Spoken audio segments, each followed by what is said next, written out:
I'm 15 and I'm in Barn Life and TLC. Today for the holiday bake-off, I'll be teaching you how to make peppermint mocha cookies. While I get my ingredients ready, I'll post the ingredients list on the next slide.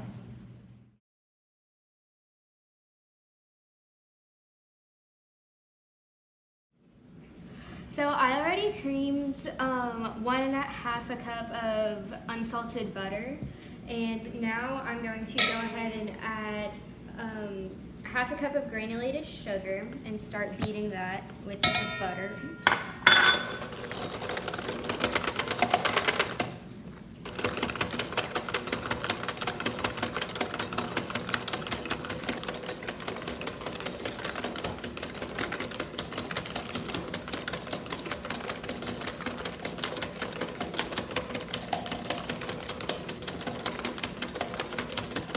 And then I'm going to add in 1/2 cup of dark brown sugar.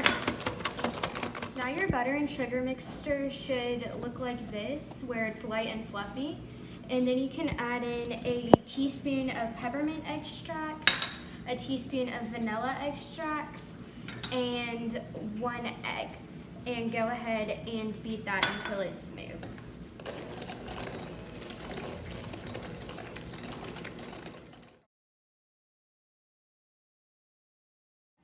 So off camera, I combined our wet and dry mixtures, and I'm just going to mix these together until a dough-like consistency is formed.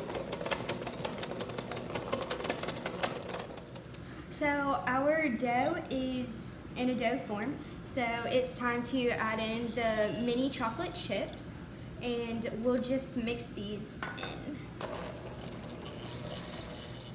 Now that the dough is made, it needs to chill in the fridge for at least 3 hours. I like to have mine chill overnight, but it just can't chill more than 3 days. So it's been 3 hours. I just took my cookie dough out of the fridge, and I need to give it 20 minutes to cool down, and then I'll roll it into balls and put it on the baking sheet. And I already have my oven preheated to 350 degrees.